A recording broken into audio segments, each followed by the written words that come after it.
There's a new name for Toyota in Lanarkshire. From one of the UK's biggest names in motor retail. Macklin Motors Toyota is now open in Hamilton. We're bringing you everything Toyota, backed by first-class service. So come and view the stunning new Toyota range, all with up to 10 years warranty. Including the Aygo Cross and the new Yaris Cross compact SUV. See our great choice of approved used Toyotas. Our formidable range of commercial vehicles, including the Hilux. Get expert servicing from our manufacturer-trained technicians. And specialist advice from our Motability team. Macklin Motors Toyota is open now. At Whistlebury Road, Hamilton.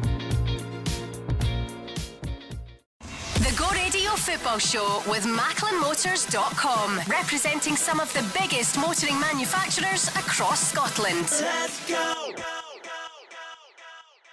It's Thursday night, it's a Go Radio Football Show. I'm Mark Guidi, delighted to say joined by the Celtic legend Peter Grant, former captain, former assistant manager, and the man who won many trophies with the Parkhead Club. If you want to get through to Peter tonight on 0808 17 17 700, we're on in association with Macklin Motors. Plenty to talk about tonight. We'll look back on Scotland's 2-1 defeat in Turkey. Celtic this morning lost 2-1 over in Australia and to Sydney, and we'll also get Peter's thoughts on the current situation at Rangers with Giovanni van Bronckhorst. But first of all, Peter, Scotland, former assistant manager at Scotland as well. 2-1 defeat. It was only a friendly game, but some positives to take from it. John McGinn got another goal. Calvin Ramsey coming on to make his international debut. So I'm sure that Steve will get some things out of the 90 minutes. I think there's no doubt of that. I've been there before, Mark, when a lot of players drop out, but I think it's always an opportunity for other good players to come in. And young Ramsey's got an opportunity, his first cap, and he's not had a great start to a Liverpool scenario because of injury, but he's proven he's going to be a quality player. And it's unusual, we're getting a hell of a good fullbacks now. You know what I mean? And it's going to be a challenge for all these boys now. You'll be scared to be out the side now because there's a possibility maybe lose it because of the quality that's coming in to replace you. And for John McGinn, he's now the 6th all-time highest goal scorer for international football with Scotland. He's got Kenny Miller and Ali McCoist in his sights. Still a bit to go to catch up on Dennis Slot and Kenny Dalglish. But what do you make of John McGinn and just how good is he, Peter? He's done tremendous. I've always said John's better with the game in front of him. I think he was better going on and attacking the game and having that freedom to do it. He's a lot of criticism down in England for his performances with Villa. I think that's a bit unfair because it depends what you're looking for and the type of player he is. The one thing John's got, he's got great guts, he's got great determination. His levels for Scotland's been fantastic, you know, in the respect of that. But don't pigeonhole John as a certain type of player. People say he's not good at receiving. I always think he's better going. If the game's in front of him, John can make things happen, and he's done that. And I was unfortunate, I was at a duel last night. I never seen the game, but I heard his goal was outstanding. And to be fair, he's never let Scotland down every time he's put on a jersey. Well, let's hear Steve Clark's thoughts on John's goal. John's goal record, his assist record has been outstanding. Tonight was just all about John's tenacity and strength. The lad tried to foul him. How he stayed on his feet, I'm not quite sure, but to then stay on your feet and get across the defender and to hit a strike like that was good quality play for John, and that gave us a chance in the game. Obviously made it a little bit more nervous for the Turkish side, but we couldn't get the equaliser. I suppose Steve Clark, the analysis there, Peter, just a little bit of frustration, but as we say, he'll be happy to have been with some of the players and get that 90 minutes. Most definitely. As I said to you, it's a difficult time. The pleasing thing, it came so quick, the game. If it was 2 or 3 weeks down the line, these players the clubs maybe not allowing them to go because of the World Cup. Then they want to get back into this pre-season and that. So he's fortunate enough the games came this quick. I know he had the Celtic call-offs, etc., and some other boys called off at the weekend.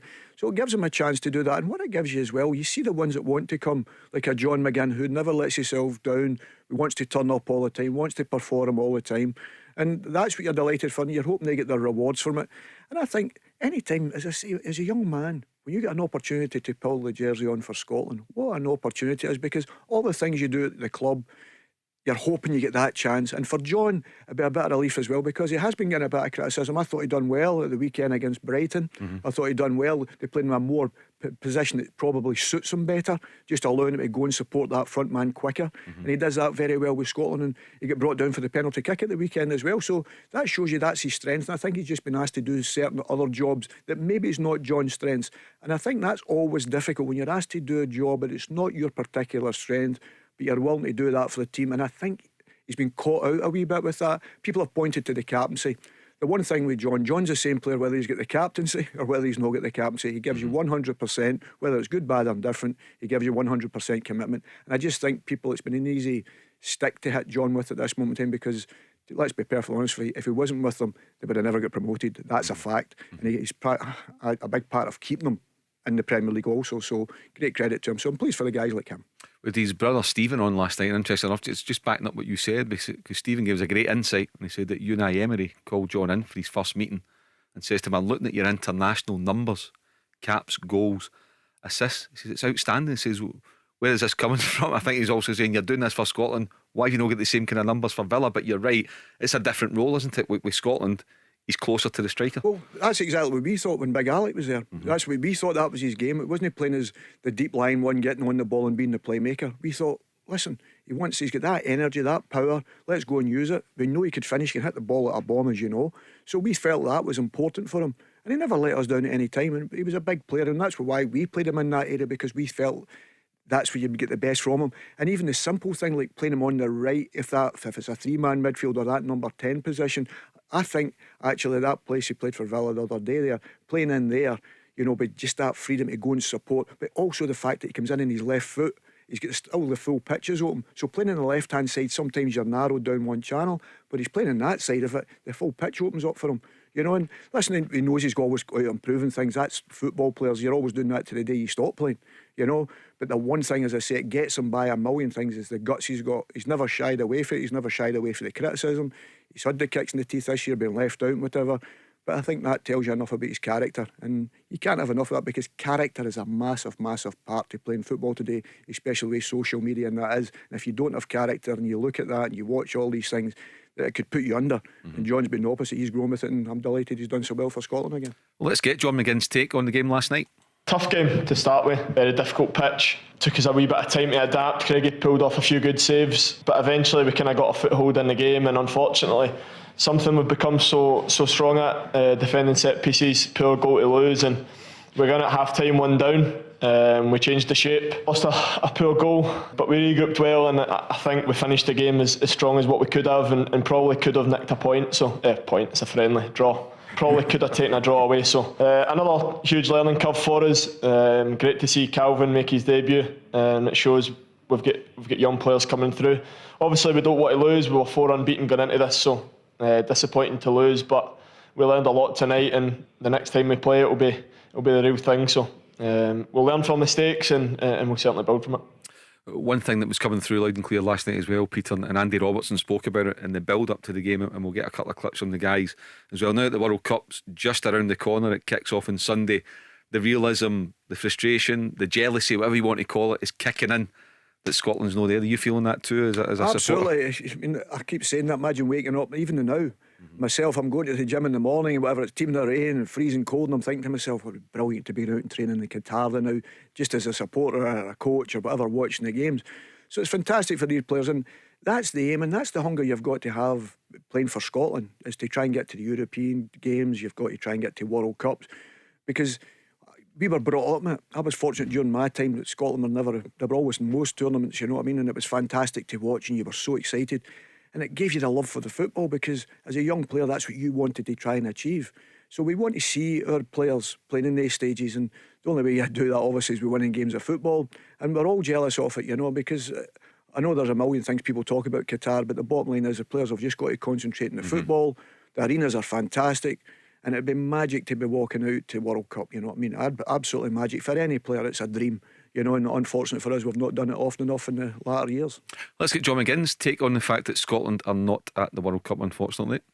The real feeling we've got going from this, it's hurt us this week, the preparation for the World Cup, us not being involved. It's certainly a bit of a reality check for us to know that the next major tournament, we need to make sure that we're involved in that, and the Scottish people are involved in the build-up, and we create the same excitement that the Euros did. So we'll certainly hurt during this period, and it will drive us on for March, certainly. Okay, Thursday night on the Go Radio Football Show with Macklin Motors. If you want to get through to Peter Grant, dial 0808 17 17 700. We've touched on Scotland. We're going to look at Celtic now in the next 10 minutes, and we'll get Peter's take on Rangers. And if you want to call and speak to Peter, let me just warn you, he's in brilliant form now. Absolutely brilliant form. He's just done Grado up like a kipper. Grado, come in for a wee chat to the Go Radio Football Show. Boys, and Peter's just left one on him. He's left a bit on Guidi. Complimented him in 2 doors down, let me say, but he's left a bit on him. I'm not going to give anything away. We'll let because he's a Rangers supporter. we'll The kids on his know. We'll let Crofty and Grado get into it in the breakfast show tomorrow morning if they want. We'll leave that up to Grado if he wants to divulge. But Granty got him like a good one for sure. Right, Peter, Celtic this morning over in Sydney. Of course, it's underway. They played Sydney and they lost 2-1. Kyogo getting the goal for Celtic. Ange Postecoglou didn't hold back in his analysis of the game afterwards and said he wants better and he is demanding better. Do you get where he's coming from? I do, but I think that's the standard he's trying to set and not make excuses, and that's the way he's been since he came in the door.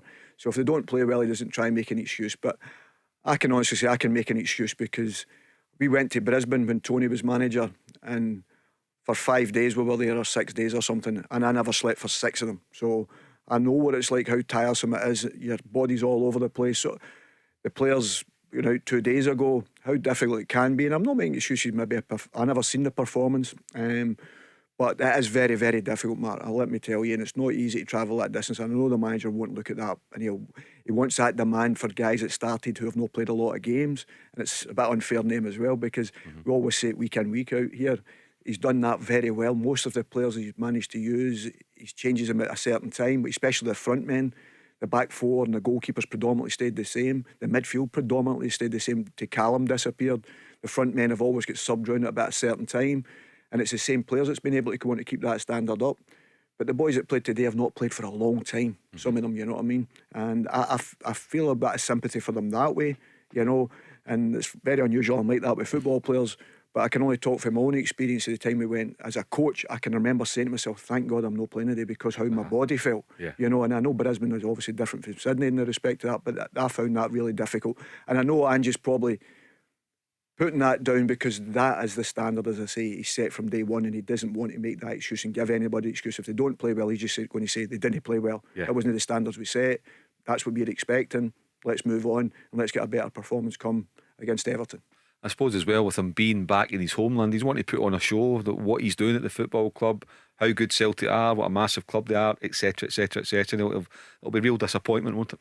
Of course, for everywhere you go, especially, it's like going back to your old club, isn't it? You always want to perform. That there is absolutely no doubt that you want to show people you've improved, your team's exciting, everybody's speaking about you, people go away and talk about how well Celtic have played. But he knows that people will be looking. Celtic supporters in Australia, thousands of them, and when we were over there, they're just so delighted to see you. But the circumstances, I think you've got to look at it, the bigger picture. He wants to do well. He's on his home ground, as you say. He wants to be saying everybody raving about how well Celtic played, and he's wanting to make sure when they get against Everton, they put in a performance similar to that, that they've shown back here. And if he can do that, he can come away with a smile on his face, because I know the next few weeks, this is probably the time to go the way he spoke about today, because you're winning, you're at the top of the league, you're having a go at your players. Remember, people used to say about the managers used to pick the best player out at half time and nail him, and everybody would be wondering, why is he nailing him? He's been our best player. But it was the manager's psyche, he's saying, well, this is the standards we've set, we're at the top of the league, but we'll need more the second part of the season when you come back. And I think that's what he doesn't want to drop off either. And of course, he wants to impress people when he's in Australia, playing against Everton, especially the English teams, the Premiership, people going about the Premiership. I know all of the players, some of the players will be away for Everton, but he'll still want to put a performance on that so that they can show, well, hey, the Premier League up in Scotland, Celtic, Rangers and that can hold their own with anybody down here. So, and that's another thing for you. There's always that pride, and as you say, because he's back home, he's obviously wanted the team to do well. Now, Ange Postecoglou has never hinted that he wants to leave Celtic. He's never given any encouragement to speculation. He's been linked in the past few weeks with Brighton, with Wolves. The Japan national team, by all accounts, have made overtures to find out if he'd be interested. And I think he knocked it all in the head, basically saying he's not achieved what he wants to achieve with Celtic yet. Do you get the feeling that he is here for the long haul, Peter, that he does want to achieve much more? I've always said it's very difficult. Financially, I understand, but it's very difficult, to get bigger clubs and manage bigger clubs. I always say, once you've managed Celtic, you can manage anywhere because of the pressures that come with you. The finances dictate that you can't get the best players, and that's no disrespect to the boys that's there. So you can't get the best players. We all understand that. That's part of the remit. You can't. But if Celtic were in the Premiership, for instance, he wouldn't be going anywhere. That'd be one of the biggest, if not the biggest, outside Manchester United. There is absolutely no doubt in my mind of that. People can talk about Manchester City and Guardiola as a hero and whatever, but Celtic and that are bigger than all these clubs. Let's not be kidded. And I know people wonder why, and I talk about the fan base throughout the world. I'm looking at the Etihad, and people call it the Emptyad, as you know, but they look at the Etihad and you think, with a team like that, if that was Celtic Park, every seat would be bursting. You couldn't get enough people in the door. You know what I mean? And that's when I talk about the size of it, you know, and the support you've got. And that's the thing that disappoints me. But unfortunately, people are leaving to go to, no disrespect, if I mention a Brighton or something like that, that's why they go, because the bottom team in the English Premiership, we've spoken about it many times, 120 million they get, 130 million. But to Scotland, 2 million. You know what I mean?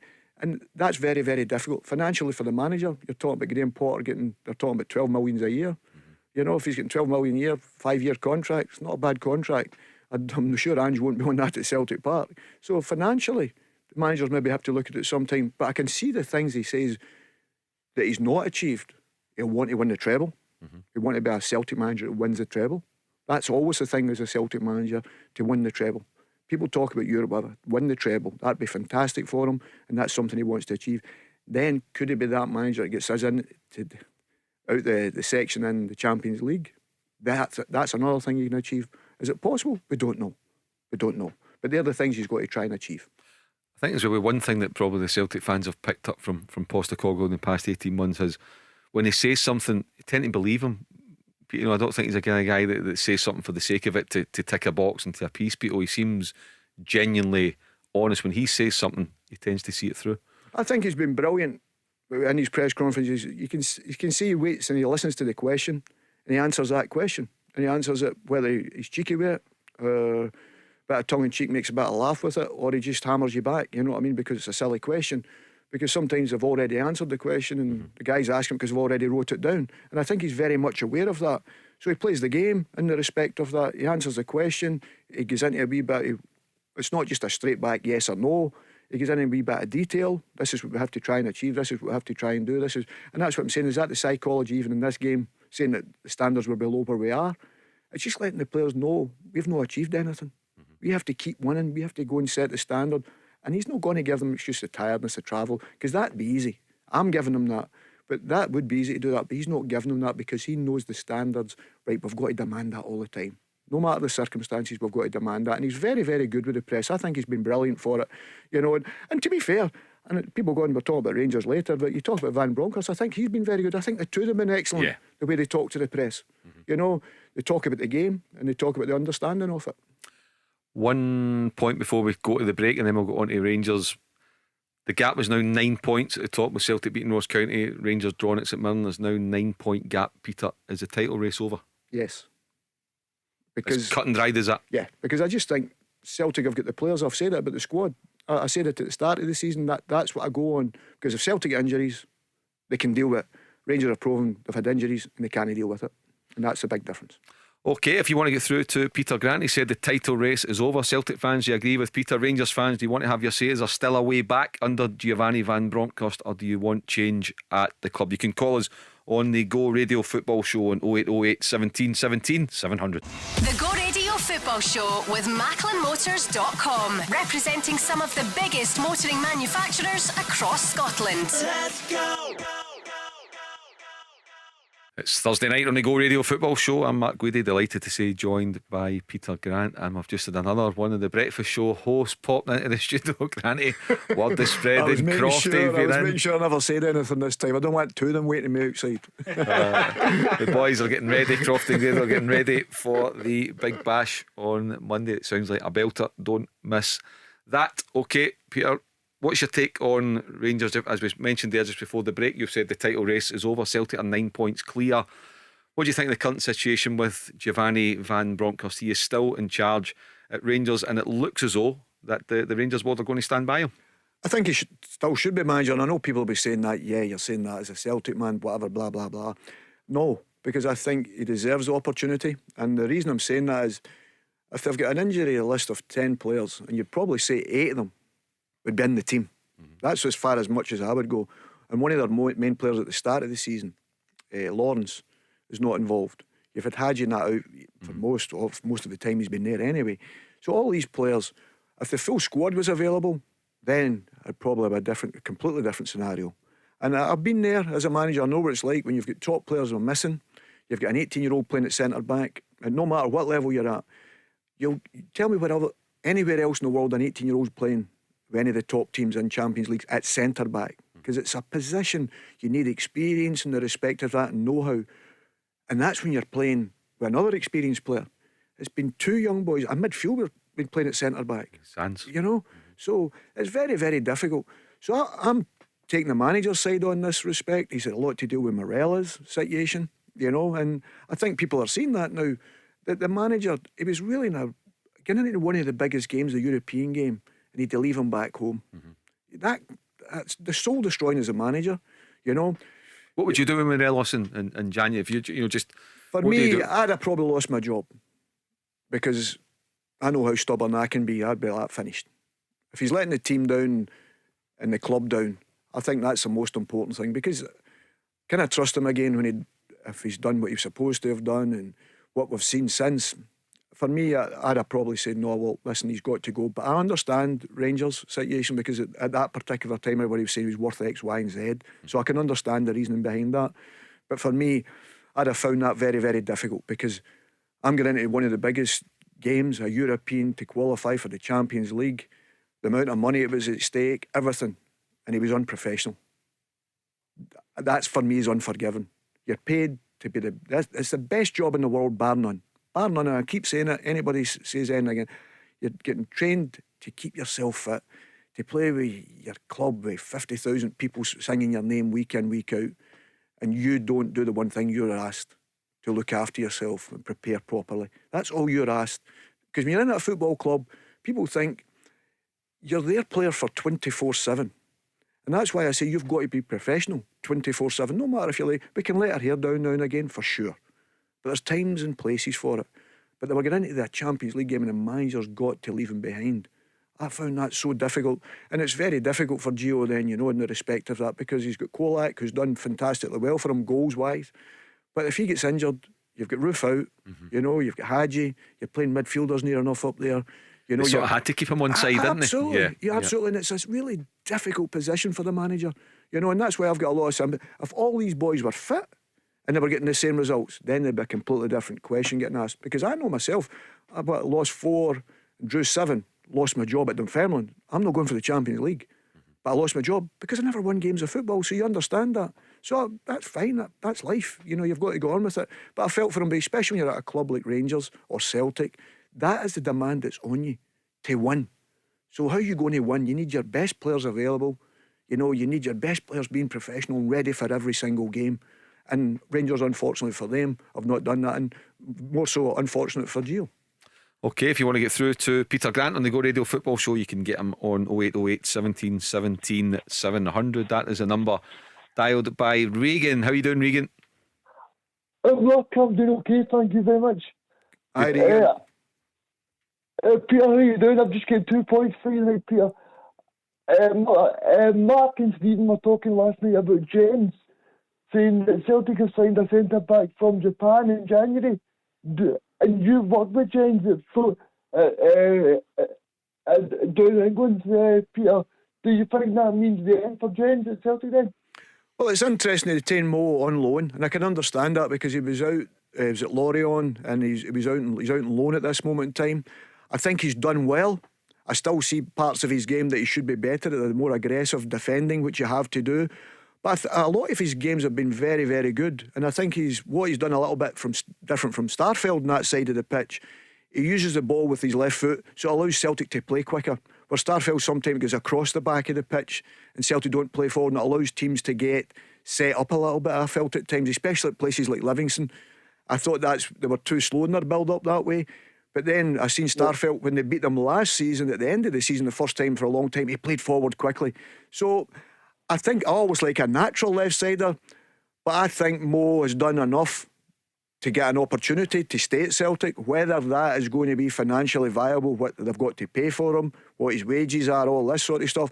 And he's only young, he's a young man, and I think he's going to just improve under this manager. And I think that's the thing. The secret is, have you got a manager and coaches that can improve you? And I think at this moment in time, with the demand of the Celtic support to try and win things and his performances, I think he definitely deserves to stay there. But I think at Celtic, listen, Regan, week in, week out, in our day, you could get signed every single day. And I don't know many central midfield players come in to replace me. They weren't coming in to replace Paul. But I used to shake their hand and say to them, all the best in the reserves, because I'm not moving, sort of thing. And that's what you've got to show. You've got to show that wee bit. Well, I'm wanting to stay in this team, and you've got to show that guts. And it's up for Moritz, and he's got the quality. He's got that in him to stay at Celtic and be a Celtic centre half. There is no doubt in my mind of that. But he knows he's got to keep improving. Peter, just to get a point from Peter on this, Regan, has there roughly been a fee mentioned what it might take to make the deal permanent? A rough valuation? No, I've not seen anything about that. Well, hopefully the good thing was he was out the team in France, so I'm hoping that it's not going to be such a value. But he's done well, and he's done well in the Champions League. There's only been one or two incidents that he's made errors, but I think most of his Champions League performances have been very good for a young man. And it's totally different playing for Celtic, Regan. The pressure that's on you. And he's handled that very well, because I was interested to see how both him and Matt, because they were fantastic young men, but coming to play for Celtic, and I said that many times, Celtic and Rangers is a different animal. The expectation that's on you to perform week in, week out, and I think they've handled it exceptionally well. As I say, Moritz has had his moments, but he's recovered from them, and I think he's only going to get better. I'm really impressed with him. But even in the right hand side, I think if you talk about the likes of Carter Vickers gets injured, Mo plays comfortably on the right hand side because that's what his natural side is. So it gives you that benefit. It doesn't matter what comes in, and you've got to have a squad. And that's what I think the difference of talking about Rangers, people saying that think the title's over. That's the reason I think the title's over, because I think Celtic have a bigger squad, a better squad, that if they get injuries, Celtic can handle them. And if I've got 2 or 3 centre backs or 4 centre backs, if I get injuries, I'm bringing in quality to replace them, and I think that's the difference with Celtic and Rangers at this moment in time. Regan, would you like to see Moritz Jens become a permanent transfer? I I definitely think he's a player that I would try and sign up, because he's, like Peter said there, Mark, he's doing very well, and I think that Peter will know this as well. To me, a big club, it's important to have as many good players as possible in so many positions. I think that's what Jens does, because if you look at Vickers, at the start of the season, Vickers was injured, and now Jens come in and done very well. Okay, and your second point for Peter? My second point, Peter, was around whereabouts do you think Celtic will strengthen, and do you think they'll strengthen? Because now you said the title is finished, do you think that the Celtic board would have that same feeling? Because maybe they were thinking they'll go in 7 points ahead, but now it's 3. Now it's 9 points. Do you think they'll have the same thing that you said on the football show tonight, that the title is finished? No, I don't think they will come out, and the manager won't come out, and the players won't come out. And I'd do the exact same as myself. I'm talking as a supporter, and what I see looking at both clubs, that's what I can see. That I just think with Celtic, with the amount of players they have available on the bench, forget the starters, the boys that's on the bench, and some of the boys that's not stripping, I think Celtic are so much stronger, and plus you're stronger and you're 9 points already. I think that's the big difference. And for me, I think this window is always difficult, Regan. This window, no matter what club you are, because you're getting somebody that's either not in a football club, in the team at their football club, so they're not getting a game at this moment in time. Is it going to be somebody for Ange knows for down in Asia? I don't know. And maybe that's the ones you think can improve them, and that's maybe something they'll look at. But this is, as I say, it's a very, very difficult window. Celtic can go through this window, and it wouldn't concern me if they didn't bring anyone in. It wouldn't concern me, because I think they've got enough players to see this league over. And if they thought it's better to prepare for the new one coming, that's what I would do. If I had to sit tight and say, well, we can't get Abe, or this was our plan to get him, but we can't get him just now, I wouldn't go and just buy someone in just to fill the shoes. I think it's important that you're bringing in someone that you feel could be a starter for you, because then, that's what we're talking about, then the boys in the team, it's already at this moment in time, then they don't switch off. They know they've got to go and try and win the league, and they get the performances from each other because they're pushing each other all to start to play. I want to stay in the team when the trophies are getting hung out, or the cup finals come up, you know, or it's the day we win the championship or whatever. That's what I want to be playing in. And as I say, the environment on the training ground, and that's what I feel. And I'm talking about Van Bronckhorst earlier. He's not had that because of the amount of injuries have. You look at Celtic's bench and the ones that's starting, and the one, it must be so competitive on the training ground. And that's what you try and do with the quality you bring in. And I think if you're bringing people in, especially Celtic at this moment in time, if they're bringing anyone in, they have to be better than the starters they have. Not the substitutes they have. They have to be better than the starters, because then all the other players sit up and go, we better perform here. And then that's when you end up winning trophy after trophy, because all the best teams in the world, you notice that Manchester City, if they win a league, they go and sign Haaland, all these sort of things. And that's what the best teams do. And I know Celtic's not at that level, but that's what you've got to try and aim to do. Bring better than what you have. And I don't know if that's going to be available in this window. Regan, would you be concerned if Celtic didn't sign anyone in general? It's a great point that Peter makes, and I think Ange Postecoglou is the type of guy that won't just sign somebody for the sake of it. He won't allow that to happen, will he? No, I don't think I would be, Mark, but I think I would like to see another striker, because Kyogo and Giakoumakis are quite injury prone, Mark. And I think that's an idea that Andy were looking at, because you look at when Alfredo Morelos got injured for Rangers this time last year, he was out for the majority of the back end of last season.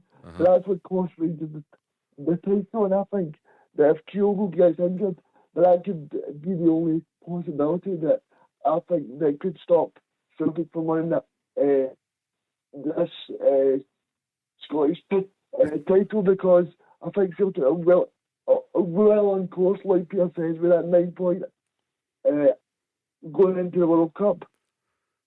Any names in mind, Regan, in terms of a number 9? Because you think of the club, you know, financially they are in a very healthy position. So I suppose if the manager identifies somebody at a few million quid, that the funds should be there to go and try and get the deal done. No, I thought you were going to say Haaland there. Not really. I want to get your guys' thoughts on it, because I mentioned this a few weeks ago on a podcast, but I'd quite like to see Celtic go and get Steve Devlin from that plays for Australia and plays for Robbie Wilson's side. Devlin, that plays in midfield. I think he's only 23, and I think he's Australian, and I think that's someone that I could develop. I don't know what you think, Mark and Peter. Cammy Devlin, Peter, would you go for him? I think he's done exceptionally well. You know, but as I say, it's an area of the pitch at this moment in time. You'd be thinking, well, Hearts won. I'm not going to let them go at this moment in time through this period. But it's something you would definitely keep an eye on. The manager, I'm sure, knows him very well, an Australian. But as you say, it's getting that quality. And I think you have to get players that you think are going to come into your team and stay in your team. And as you say about strikers, I understand that. But the way it's slightly different now to the time we played, because we always played with 2 strikers. So if I had only 2 strikers, was Kyogo and Giakoumakis, I'd be a bit concerned if he was playing the 2, starting with him all the time. But because one's on the bench and one's starting, that gives you a wee bit of benefit from that, you know. As you say, you bring a third one in and he's better than them, you're thinking, oh, I could be causing a problem for myself here. And you have to be careful. It's not just managing the team, you've got to manage the group all the time. And that's what managers have got to do. You've got to make sure that, I don't mean upsetting, because it's all about you winning games of football, but you want to keep that spirit that they've got, you know. And Giakoumakis knows if Kyogo's playing, and you've seen them when both of them have come on, whoever started, the other one's come on and been done very well and got a great attitude to it. And I've noticed that about the Celtic substitutes, they all seem to have a fantastic attitude when they come on, and you want to maintain that. What you don't want us to do is bring 3 or 4 in, and then all of a 3 or 4 of these guys that are on the bench, all of a sudden they're sitting with their suit on a Saturday. All of a sudden then it's not, the camaraderie is not there, because if you're going to, I think if you're going to do that, you have to be getting rid of some.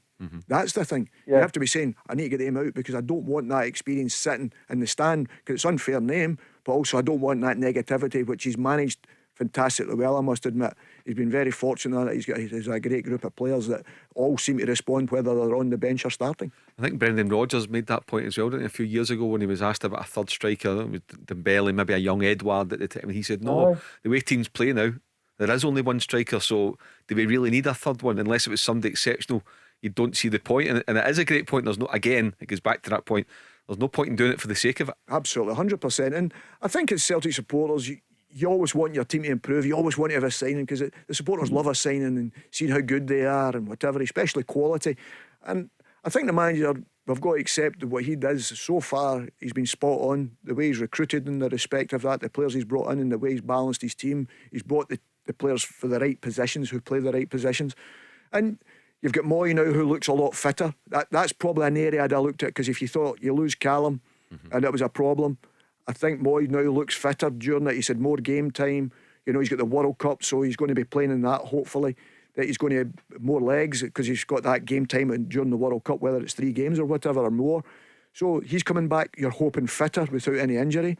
And that he's had games in his legs, and I think he needed that, and he's proven that. And I think the last few weeks he's done very well. So if he wouldn't have been playing games, it's an area I'd have probably looked at, because it was very, very difficult to replace Callum. But I think at this moment in time, I'd be quite comfortable if he never managed to sign anyone. Okay, thanks for that call, Regan. You get through to Peter Grant in the Go Radio Football Show in association with Macklin Motors. 0808 17 17 700. Before we go to the break, just to ask you one thing. Apart from Haaland, do you have anybody in mind that they might be able to get that's realistic? Is there a number 9 that you think, you know what, I'd like to see him at Celtic Park? It's very difficult, because I said to you, there's guys in the Championship that you would take, but they're so expensive, you know, but you wouldn't even get them in the Championship. You know, you've got the boy Gorkas who's doing very well at Coventry, and people will be thinking, well, Gorkas, but he's aggressive, he's got a good touch on him, and you're thinking, he's playing at Coventry. But they'd be looking for an arm and a leg for him, and you wouldn't get him at this time. You know, so there's guys that score goals. I watch who's scoring goals. I've always had a habit of doing that because you've been involved in the game. So there's always people scoring goals that you think will improve all the time. But it's very, very difficult at this moment in time to push on and push on. But I think players will come through that will be surprised at. And I don't think the manager will push the ball in this window. I really don't. I think unless it's something special, I think he'll sit with what he's got. Okay, we're on the Go Radio Football Show with Mark Guidi and Peter Grant. If you want to get through to us, you can on 0808 17 17 700, and you can join us after the break. The Go Radio Football Show with MacklinMotors.com, representing some of the biggest motoring manufacturers across Scotland. Let's go! It's Thursday night, it's a Go Radio Football Show. I'm Mark Guidi, delighted to say joined by Peter Grant. If you are wondering, I'm sure you are, Paul Cooney is on a well-earned break.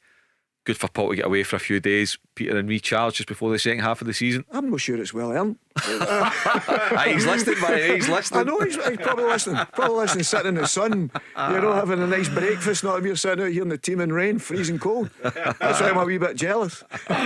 If you want to get through to Peter Grant, 0808 17 17 700. We've talked about Scotland, the 2-1 defeat in Turkey last night. We've talked about Celtic, the 2-1 defeat this morning in Sydney, and we've also spoken about Rangers. Peter reckons that the title race is over already. Celtic 9 points ahead. We did touch on Alfredo Morelos a few moments ago, Peter. He's been linked this morning with Fenerbahce. He seems to get constantly linked with moves, and has done in the 4 or 5 years that he's been at Rangers. He is entering into the final 6 months of his contract. Can you see him going in January? Do you think there'll be a willingness from Rangers to sell him? Do you think he'll just want to sign a pre-contract and run it down and go on a free, which obviously enhances his own financial package? Or option 3, do you think he'll sign a new deal with Rangers? I think maybe the option 3 is the only option he's maybe going to have, you know, if Rangers want him, because I think Rangers have been really disappointed. I'll look at the supporters, I'll listen to the supporters talking. I've got friends that's Rangers supporters, and they talk about how disappointed they've been with him. They were very critical of me, being critical of him at the time, and I think it's come home to roost in the respect of that. And I hate doing that. You know that I don't like doing that with football players, but I think there's a time you've got to say, hold on a minute, you're giving the manager the criticism. This is a player that's been told to keep yourself fit, score the goals for us, then get your move wherever you want to go. And I said in the summertime that too many agent talk. Every time the summer came, it was always about talking him leaving. He doesn't realise how big a club he's at, in the respect to that. So if there's the thing that will keep him at the club, if there was Fenerbahce were interested in this window, the thing that will keep him at the club is Gio's lacking another striker. But I think he's lacking another striker anyway. I think Kolak's the only one that's available for him, because what I've seen in Morelos playing, he's been really disappointing. He's been well off the pace. The games I've seen, And obviously I'm listening to supporters now watching it, and they're saying the exact same thing. So there's a big disappointment from them. But the problem is then, if you do let him go, and Kolak's had a slight injury that he misses obviously the games, you don't know how bad that is. You have to maybe have a replacement to come in even now at this moment in time. And I look at it, and it's such a conundrum for the manager, and that's why I think as supporters I understand the way they look at it, but as a manager I understand the conundrum he's under. If I get rid of him, I've got one striker who's just picked up an injury. He's missed missed the next 2 games or whatever it was before the World Cup was there, and you're looking at it, and it's such a precarious position they're in. I'm saying that the league's over for that reason, because I don't think they have that backup, on the bench for numerous positions.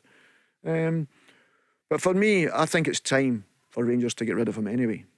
Whether it's the summertime, I wouldn't be offering him a new contract. Absolutely not. Just take the best bid you can in January and say cheerio. Well, whether it's January, I can understand the reason he'd probably keep him in January, but even if he goes in the summertime, I think it'd be, thanks very much, well done, appreciate the time you were here, and move on. I think that's what I would be looking for if I was in the manager position, that's strong enough to do that, because you've got to abide with the board in the respect of that. They maybe think, we've got a player worth X, Y and Z. I don't think he's anywhere near worth. I never did, and I'm not being disrespectful, I never did think when they were talking about the 20 million, I never ever thought he was anywhere near that, to be perfectly honest with you. And that's just my personal opinion. And I just look at him now and how much he's let the manager down, the supporters down, the club down in a time of need. And I think that's when people show their true character, and he's not been there. Whether it's been for the supporters, the manager, he's not been there for them. So the only problem is, in this window, can you afford to get rid of him? But I would definitely make sure he's out the door come the summer. Barry Ferguson has said on the show that he reckons, if Rangers get a bid, it might just be £1 million or something like that. They would need to look at it. I mean, what do you do in that circumstance, Peter, if you're losing a guy who is capable of getting you goals? He is a quality striker when he wants to be. How do you weigh that up, the money against the attitude, and just potentially getting a problem out the building? I'll try and put it another way, and I look at myself, and I watch the game in the weekend against St Mirren, and if I'm going to scout the game, I've got no interest in Morelos then, watching him, the way he was going about the pitch, on the pitch, his performance. So if I'm looking for a striker at any club I'm at, I'm not taking Morelos on that performance. And I've not seen enough of him in any other performances, whether it's 5, 6 times he's come on or whatever. I've not seen enough of him. People can talk about yesteryear, that's easy. It's at this moment in time, and he's not performed enough. He's not got the value. And Barry knows much better than me. He's a Rangers man through and through. He knows exactly what's expected at that football club. I know exactly what's expected at Celtic Football Club, the standards that's expected to be made, and what you've got to do every single day. There's no way he's done that. And that's what I feel for the manager, and I feel for the supporters, because at the end of the day, they're paying good money to see their best players, and their best players not been there for them. He's not been. They've supported him, and he's not supported them. And that's, for me, tells you enough about the player's character. And that's why, if I was a manager, I'd be desperate to get rid of him in January. Me, personally. But I know the problems a manager can have, because one, are you allowed? Are you going to get the offer? And what have you got available to bring someone in? Because you definitely need another striker if he goes, if not two, at this moment in time, or unless some of the injuries are coming back. But in that, I don't know, Roof's had so many injury problems. If you're talking to me, Roof and him, there is a fit Roof or a fit Morelos, for me, has always been Roof. Keep Roof. On Giovanni, we'll touch on him again. It's day 6 now. A lot of Rangers supporters, a lot of people in the media that probably thought that he would have been gone by now. The only kind of dialogue there's been has been from Holland. One of the top journalists over there, Marcel van der Kraan, who I know is in the know. I'm not saying necessarily with the Rangers board, but he is in the know with everybody in Holland. He is absolutely well connected, and when he says something 99 times out of 100, he's spot on. He's saying that Giovanni believes that he will be the manager. Put your manager's hat, your coach's hat on, Peter. If you're Giovanni, would you like the club to come out and say something in public? Does it concern you that there's not been anything said, or do you just go and crack on and just report back in time for Hibs in December the 15th? I think, Gio, there's always a concern when you lose a game. If you're at Celtic or Rangers manager, it's difficult. You lose 2 games, it's difficult. You're 9 points behind your rivals, and I've been there, Mark, as a player, so I know what our manager was. I knew what I was going through as a player, because I was a supporter. And I knew what it was like, the difficult time. And I keep going back to it. We had some good performances under Tony, some not so good, obviously. But the night we get beat with St Mirren, we deserve to get sacked for that performance. Never mind anything else. Forget everything else. Because that's not expected as a Celtic manager or coaches and staff. So we deserve, that's fine. I've no problem with that. You can learn to live with that. And it was a big disappointment, obviously, because that's your dream. But for Gio and that will be working their socks off, trying to put preparation in, affordability, as I say, players out there. The concern for the manager is if he's maybe been told with the board, listen, you're going to be the manager when we come back for the World Cup. Fantastic. You know, yes, you're maybe right. And some managers will come out after the board have backed him. Well, I wish they wouldn't come out and back me. Let's just go on as if nothing's happened. And I know that's not the case. Supporters want to know, is he going to be the manager? Yes, the way goes Celtic are 9 clear. I think he maybe needs that bit of support now to say, Gio's going to be the manager. When we come back after the World Cup, he's going to be the manager. He's going to be the one that we're looking to finish the season very strongly. Hopefully some of the injuries are going to come back for us.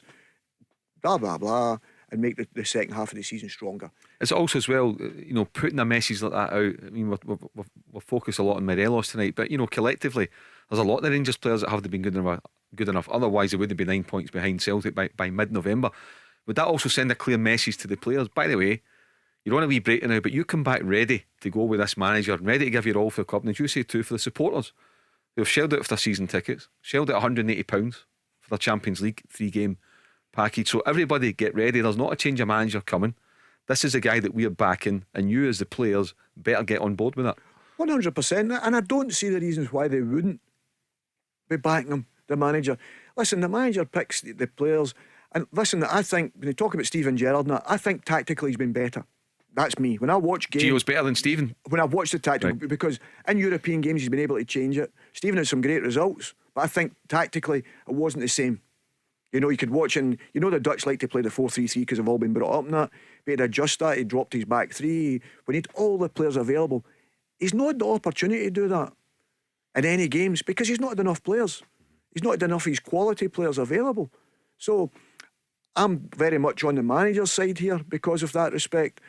And I think, as I said earlier, if he'd all these players available, I'd be judging them different. Say, well, listen, he said all these players available, they've not played well enough. There's obviously something not right.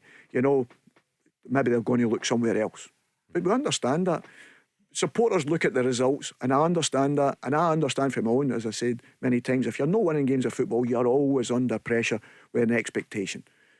If you're second to Celtic in the league, you're under massive pressure. Always. Because there is no second when it comes to Celtic and Rangers. You have to be number one. And that brings the added pressure to go with it. I'm hoping he survives it because I think he deserves that opportunity to see his players available. I think there's been a lot of backing. He's kept his mouth shut, but it'd been easy for him to come out and critical and say, we've no spent this or we've no spent that, we've got all the Champions League money, blah, blah. He's never said that once. He's taken full responsibility. I think he spoke very, very well to the press. Probably the time he's saying the gap, the way he said it after the Ajax game about the gap and we can't do that. I think cup ties, for one game you can. There's an opportunity for one game you can win a cup tie. Celtic, what was it, 28% possession against Barcelona and won the game. So that can happen. Yeah. So you don't give excuses that way, and I think that's the only time that's been a negative press conference with him. The rest of the time I think he spoke very well, but there's always a pressure on the Celtic Rangers manager to be number one and number one only.